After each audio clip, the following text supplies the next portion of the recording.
संतश्रेष्ठ ज्ञानेश्वर माऊलींच्या पालखी सोहळ्याचं उभं रिंगण मोठ्या उत्साहात संपन्न।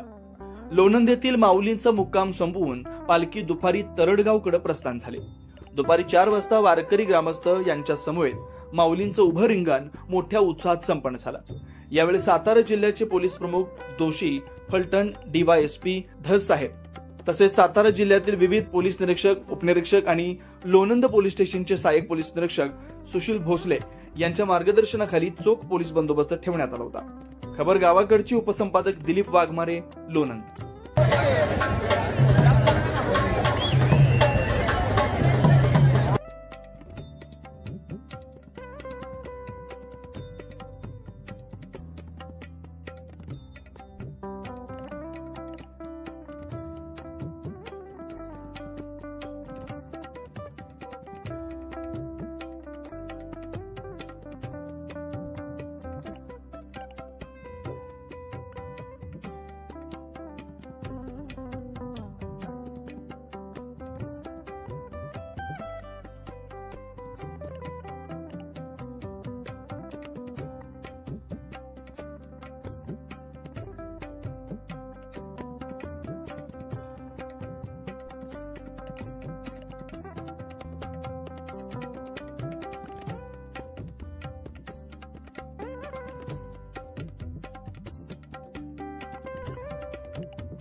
महाराजांच्या पालखी सोहळ्यातलं पहिलं रिंगण आज सातारा जिल्ह्यामध्ये उभं रिंगण आहे।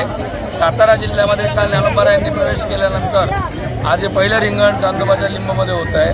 हे उभं रिंगण म्हटलं जातं आणि या रिंगणाला नाव जे दिलं झालं आहे किंवा परंपरेने जे आम्ही नाव घेतो ते चांदोबाचा लिंब असं उभं रिंगण आहे। हे सोहळ्यातलं पहिलं उभं रिंगण समजलं जातं। संपूर्ण सोहळ्यामध्ये जेवढे रिंगण सुरू होतात ते सातारा आणि सोलापूर जिल्ह्यात होतात।